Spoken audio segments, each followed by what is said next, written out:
This episode is brought to you by Lumina Growth Lab. At Lumina, we help professional learning and development consultants who are struggling with steady lead flow, consistent bottom line revenue, and scalability, so they can finally have healthy margins, make more strategic decisions, and ultimately take their business to the next level.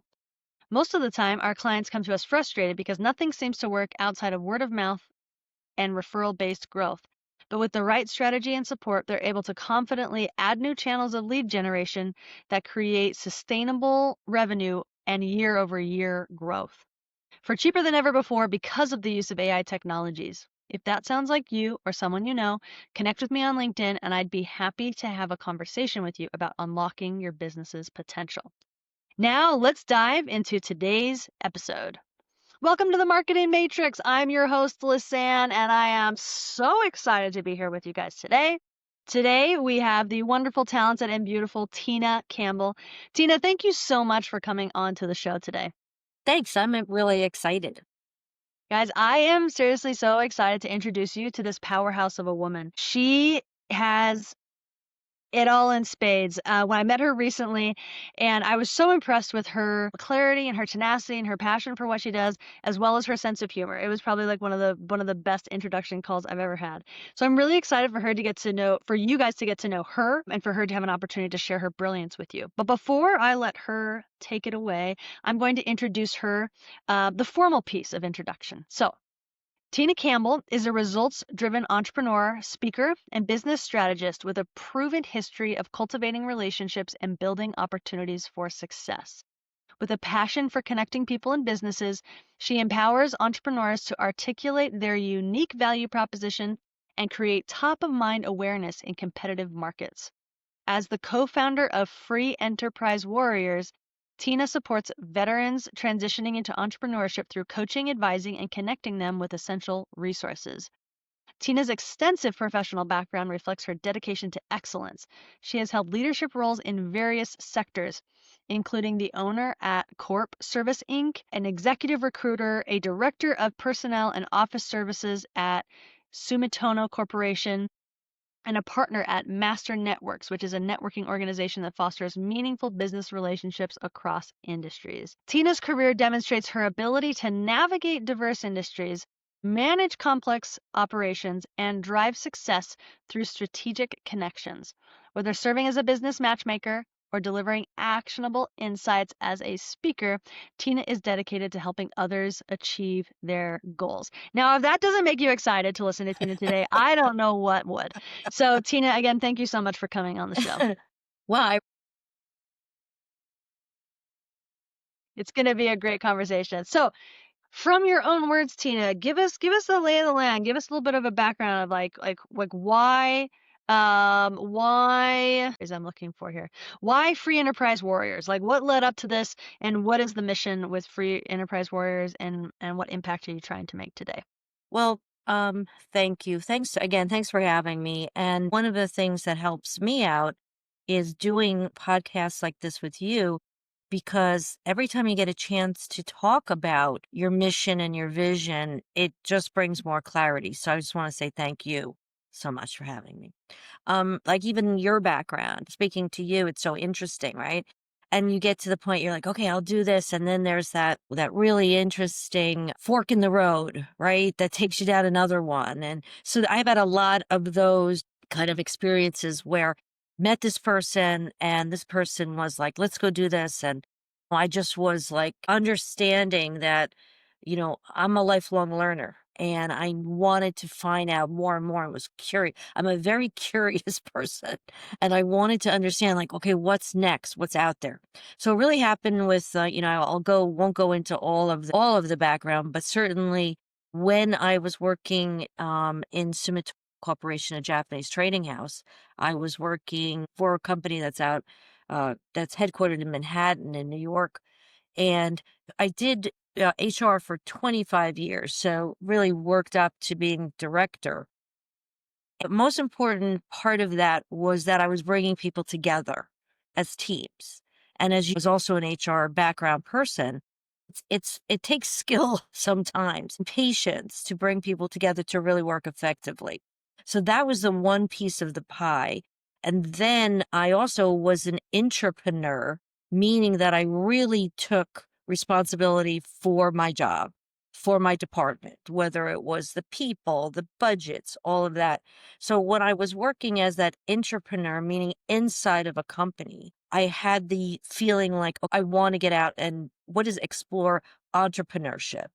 Like, it wasn't a big leap for me. So what ended up happening is that was having my daughters, and I said, "Okay, what can I" looked around, that's what I started, was doing things for this little LLC I had, Corp Services, trying to help out, understanding, like, doing project work.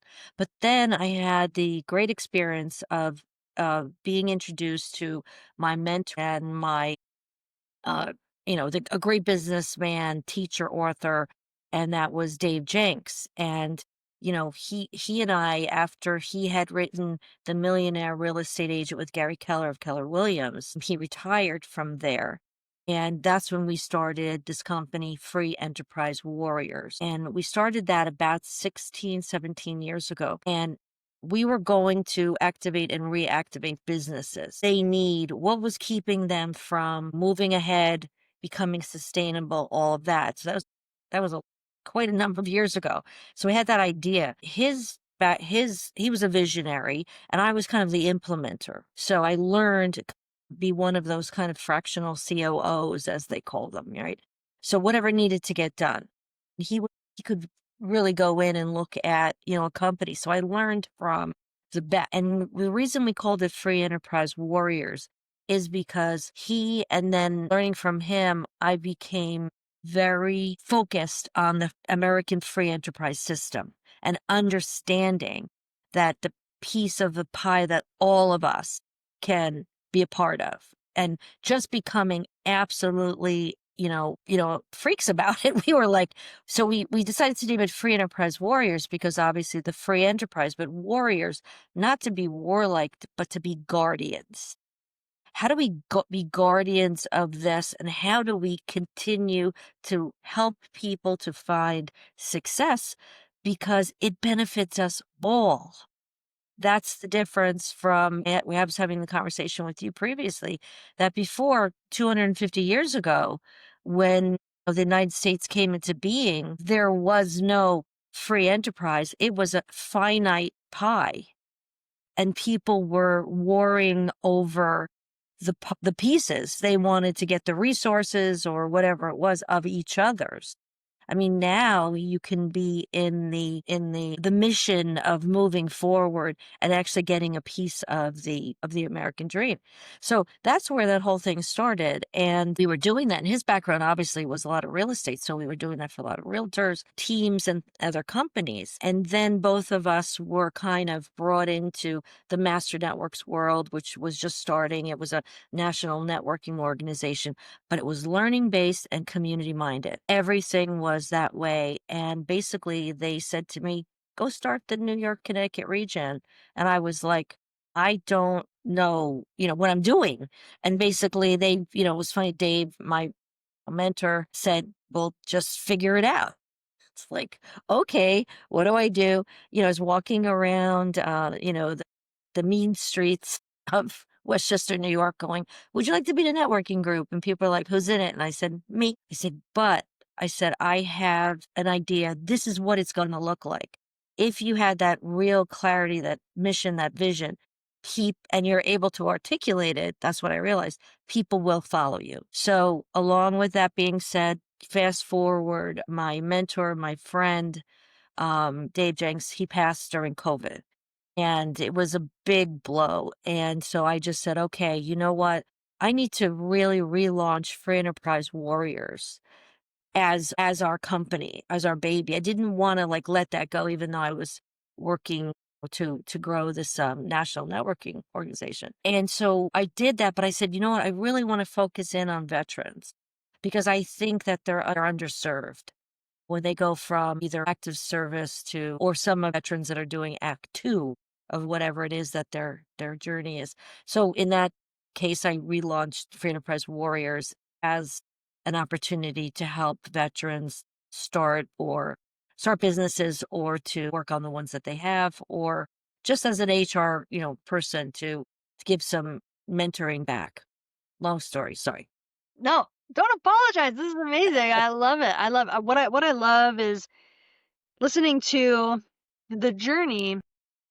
Seemed like there was like a blend of um yes, you were building skill sets and applying them along the way, but also a lot of, I don't know if luck is the right word, but like opportunities that Yes. came up, that you were courageous enough to step into. And I think it's really, really important to note, because I know I've experienced this with my own journey, is like sometimes I'm frustrated and feeling like, oh, I don't have the clarity and I can't see. But the point is like to keep moving, keep talking to Yes. people, like, and I love how like the network was like the base through your whole experience, right? Well, And it's just relationships. yeah, yeah, and to like walk through the doors that open when they open, right? Well, yeah, it's so funny. Dave Jakes, my mentor, he had said to me, and it's based upon The Art of War, which is, I think, is Stephen Pressfield, right? And it's based on that. So Dave would say to me, and I'll never forget this. He said, "Let fear be your compass. Go towards that which you fear, and it will open doors." So now I don't just like walk through the doors through them. It's like, so if somebody says, "Can you do this?" I'm like this podcast. I'm like, sure. Like it doesn't mean I'm not nervous or wondering how. I just say, you know what? It's a everything is a learning experience. Everything is practice, and I think that's the clarity of being able to understand that there are opportunities. It's like I see them honestly floating around in the air almost. I love that. And I love that concept of running towards fear, because I think fear is really interesting. I was actually talking about fear with my last podcast guest, so it's interesting that it came out today as well. But I would say that there are two types of fear, right? There's fear that comes from the unknown, right? Of like you're not quite sure, like, what is this opportunity going to take? Do I know enough? Can I show up? Is it going to make me Imposter look foolish? syndrome. Yeah, so, like, there's that kind of fear, and then there's also fabricated fear that comes externally to motivate big masses of people, right? I think about the fear that is often used in political campaigns, or, like, that Yeah. we saw, like, with the Yeah, used pandemic and things like that. against you, but to keep you down. Yeah. So, like, from your experience, like, how did you differentiate between those 2? Like, how did you lean into the fear that was, like, internal and, like, run towards that and leverage that as, like, almost like a superpower? Well, it's really funny that you say that because I actually have a little, I call it a guide. It's called the Entrepreneur's Survival Guide. And it's one of those things that it's just I wanted to do it during COVID because I wanted people to like have like, actually, I wanted it to be out there for posterity, for my daughters, my grandchildren, whatever, just to be like, oh, grandma's cool or whatever. But more importantly, it was just like my ruminations on things that I've seen over the time. And one of them is superpower, and that's a whole other conversation. But going back to what you're saying with the fear, and it's so interesting because I actually get that if it's something that I'm really excited about, like I hear something, is I almost get a visceral like goosebumps, like, wow, that's a really cool, interesting idea. And sometimes if it's not right, I actually feel it in my stomach, that gut instinct to like, yeah, don't get involved in that. It's kind of like all of your senses. Something sounds really good. Sometimes also, like I said, I'll jump in and be like, yeah, that's great. But trust your senses too. If it just doesn't sound good or about getting involved, or certainly if it comes to putting money down, you want to not just jump in. But if it's an opportunity to speak, it's an opportunity. And again, public speaking is like what people hate the most, right? So, like, if it's that kind of thing, you don't have your speech done yet, just say sure, and then figure it out later. Again, if it's money involved, a lot of what I've gotten involved is sweat equity, except for when I've used family monies to invest in a company or something like that. I've discussed it with my husband. I went with him with a spreadsheet, that kind of thing, So there's been times that, I don't just jump in, but it's more that opportunity of talking with someone, speaking, anything that's not going to be, the serious like money involved. I'll just say yes and then figure it out later. Does that make sense? Absolutely, yeah. So, like, what I hear from you is, like, there's intuition, right? Like that gut feeling you're talking about. There's also common sense, right? And then there's also an analysis, right? Yeah. There's an analysis of like you said, like taking the spreadsheet to your husband Yeah. and really mulling over the pros and cons of a situation and whether it's a good jump to make, especially if it's going to be impacting other people. It's Yeah. not just you, but you have a family that's coming along for the ride. Absolutely. I think that's actually really important. It's part of what we talk about in, part of the journey, which I didn't even tell you about, was that just recently in the last year, I had a call from a group of, amazing people that said, oh, our company's called Free Enterprise Warrior and you're Free Enterprise Warriors, plural. And we started talking and we're like, and we have the same exact mission. It's bizarre and they happen to be veterans. I mean, the whole thing was just so serendipitous, right? The idea was in the universe. It needed to happen. Yeah, so we're collaborating on Free Enterprise Warriors as a community. And so continuing to work with the veterans entrepreneurs, but we've extended it to, free enterprise women, warriors as not necessarily just veterans, but all kinds of entrepreneurship. It's so interesting. And the thing that I love about it, that missing my co-founder of Dave Jenks, who passed away, it's like I found another group to collaborate with. And I love collaborating versus just going it on your own. I think that's another piece of entrepreneurship is for opportunity. I could have just said to them, like, what do you want? They were like, oh, we want to buy the name. And I was just like, well, let's talk. And then the more we talked, they said, you know what? We don't want the name. We want you. Let's do this together. So I think that's the point, is like also not getting an ego involved and saying you can't have the name. Let's talk, because you never know. It's the other thing, is like, just leave it open. So good. I love it. I love it. Okay, cool. So let's dive into the Free Enterprise Warrior for just a moment. Like what's a current initiative that you guys are working on? What's the plan for growth for the Yeah. next 6 to 12 months? Well, it's there. So the group of people that I am working with, plus the, intellectual property I've created, Dave Jenks created, this is all together. The content is content rich. Now it's like, okay, what do we do with it? Because this is experience that people need to know. So if you're getting involved in, it's like you're not alone. That's the biggest thing with entrepreneurs that I've noticed, whether it was, talking to so many of them through the networking group or just in general, there's a loneliness involved. I'm going on my own. And the thing is it's so important to understand you're not alone. And there's so many people that have gone through this already. And certainly with the veterans that are coming out of active service, you have to know that there's a bunch of veterans that have done this already. They want to help.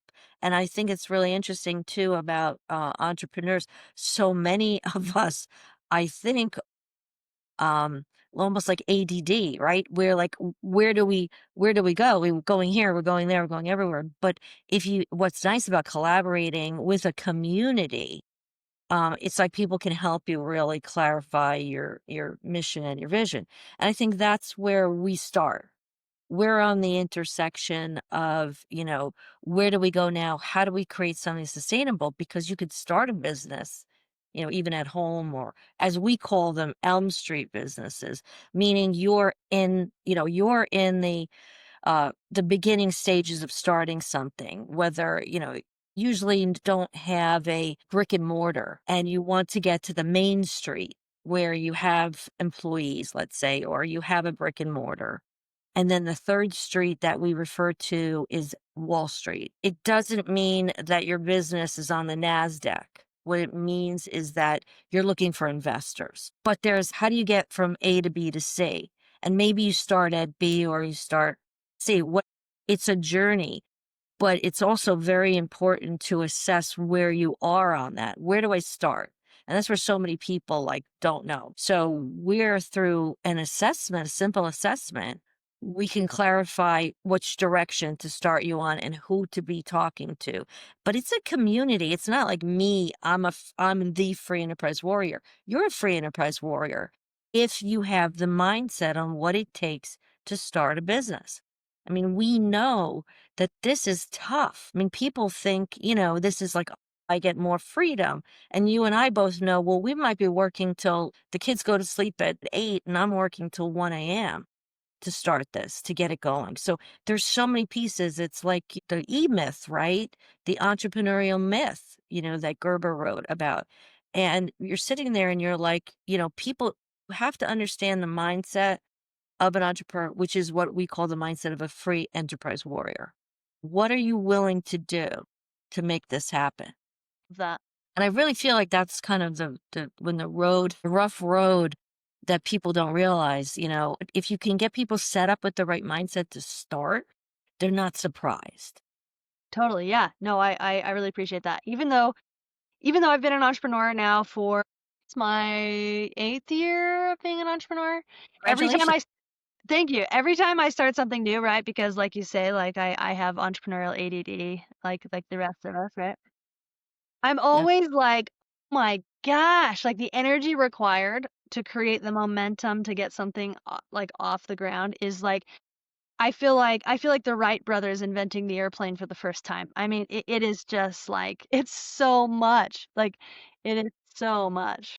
But if you have a framework, which is what we have what we call the few framework. It's 7 pillars of kind of concentration of business, like strategic, corporate, product and service, finance, admin. Like there's 7 pillars really that you have to kind of be juggling plates all at the same time. But what do you do first? It can be overwhelming. But there's certain things you need to be doing, right? We know that. And we can get caught up in one of those pillars so easily. Like, okay, my product is this, but one of the pillars is marketing. Okay, so what are you doing at the same time, right? You know this because that's your business. So, that's the framework. And then the last piece, so we have mindset, framework, and the last piece of that really is tools. Now, okay, well, I can do all these things. And again, I know that's your expertise too, like with your kind of getting people set up in the tools. But the tools are, if you don't have the right mindset or this framework to understand, the tools are just sitting there. So that's what we're working on. And it's a free enterprise warriors community now because it's peer to peer. I mean, who wants to like, okay, we've talked about this, that I'm not a veteran, but I feel very strongly that I want to help that group of people because I'm first generation American and I feel really strongly about being a woman business owner in this country. My parents came over and through my parents being extremely focused on education, giving me this opportunity and also giving me an amazing work ethic. It's kind of crazy, right?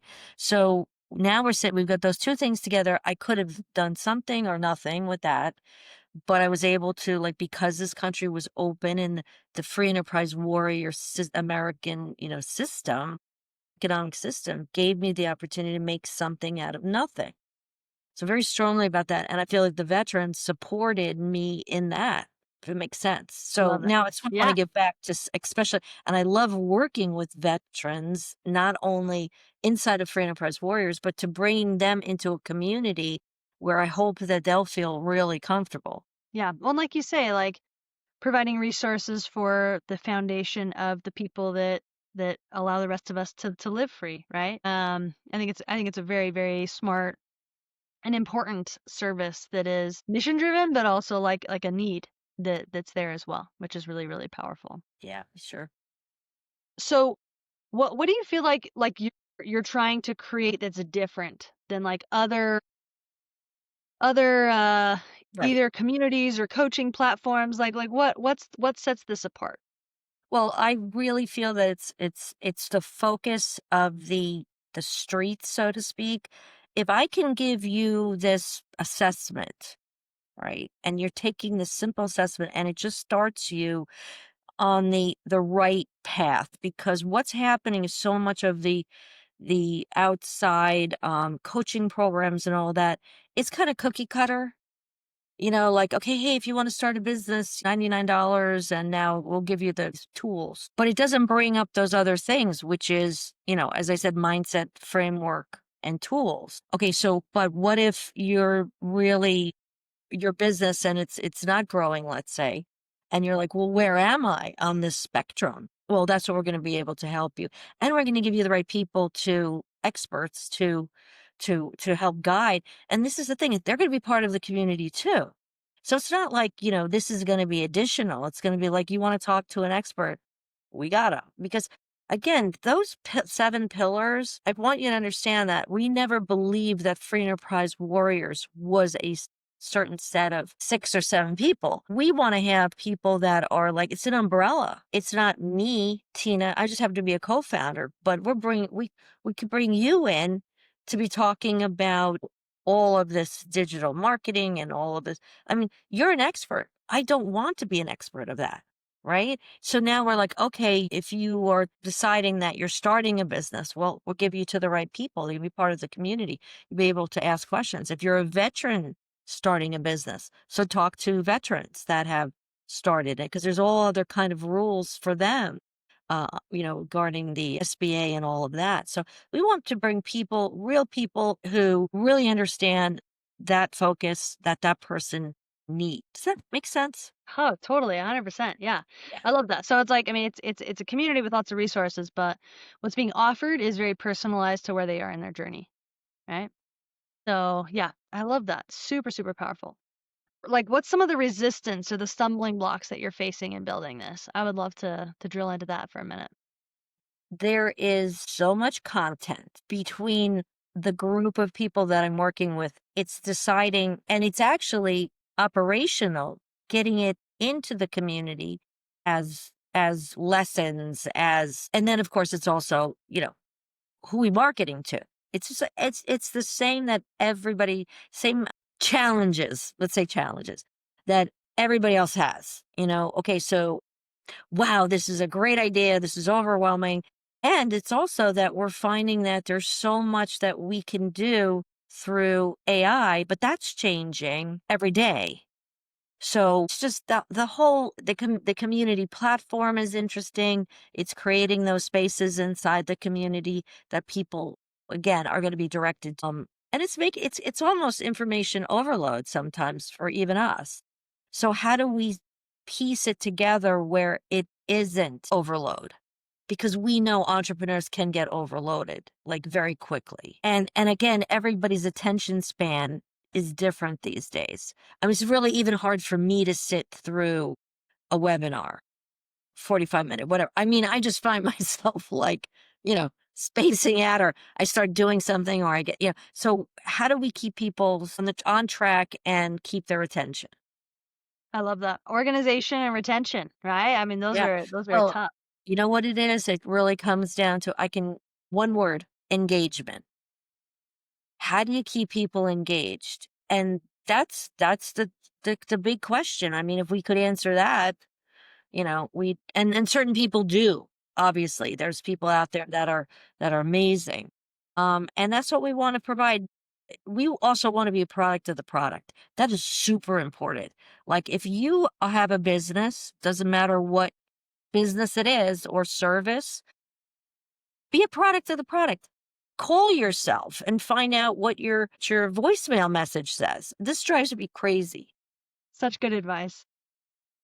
From the very first start of anything you do, you know, make sure you're checking in on your, not just your operations, but your culture. I love to talk about this because I talk to people about what is culture in a business, and culture is a formula. And culture is the core values that you decide, that maybe 4 or 5 that you decide, times consistent behavior that is in the part of that culture equals your culture. So core values times consistent behavior equals culture. I love that. That's such a cool equation, right? Well, it just demonstrates that like you have to have the actions behind the intention, right? That you can't just like be like, these are our values, but that the actions don't like enforce that, No. right? There has to be behavior that is reinforcing that Right. constantly. So let's say and there you could look up core values on Google. You can Google it and come up with 4 or 5 that you consistently, again, are going to, to target in your behaviors, and then put that on a piece of paper and then write down what are the actions that you're taking to demonstrate that. It's really interesting. This is all the pieces that we want to make sure that the entrepreneurial person either starts out with very quickly, because you can have core values and then, well, you go with, you meet a client and you're like, potential client, you're like, well, okay, I'll tweak that because what I need the money or whatever it is. But let's say it's not going to work, and you kind of know that in your heart. So if you can use your core values as a lens, that's super important. So let's say we talk in the beginning, but maybe you're a struggling business, and we need to talk about that, because what are your challenges? Now let's go back to your core values and find out if you're just dealing with the wrong clients. So you see, there's so many pieces of this. It's almost overwhelming. And what I want to do is take that away and say, you are an individual and your business is individual. It's not cookie cutter. I love that so much. I love it. Man, well, it has been seriously so fun having you today, Tina. Is that And it? I know I'm looking at the time and I can't believe how much time has gone by already, to be honest. But it has seriously been such a joy having you and sharing your expertise and your passion. And I love that it's not just a passion for business, and I know that we have listeners that are all over the world, but like a shout out to patriotism for just a moment, because with in America, I think it's not always popular to be patriotic right now. Exactly. And you know what? If but it's not political, right? So I just want to say one thing about your listeners overseas. They can be part of the American free enterprise system. They can start businesses in their own communities. I mean, it's different challenges, of course, but I don't want them to feel that they're disregarded because, oh, you're not in the US. I mean, it's just it's a movement. Mhm. Yeah, it's not just limited to one Right. nationality, yeah. Right. So good. I love it. Well, tell our listeners, Tina, like, how can they follow you, the Free Enterprise Warriors? Like, how can they find you online and get involved if that's what they're interested in? Yeah, absolutely. And I love to talk to people. And so I would love to connect. That's my thing. So they can get my, right now, my website is freeenterprisevets.com. We're working on the freeenterprisewarriors.com to get all of this assessment and all of this understanding in there. But if you want, so try freeenterprisevets.com. You can find me on LinkedIn, Tina Campbell, whether it's, uh, also LinkedIn group for Enterprise Warriors, Facebook for Enterprise Warriors, any of that. But just kind of connect, come into the community. We're an awesome group of people that just have a commitment to building businesses with other people. I love that. Awesome. Well, I'm going to put all those links in the episode notes, guys, so you can click those directly if you're interested. And Tina, again, thank you so much for bringing your heart and your experience and your passion today onto the show. Well, I can't thank you enough for listening.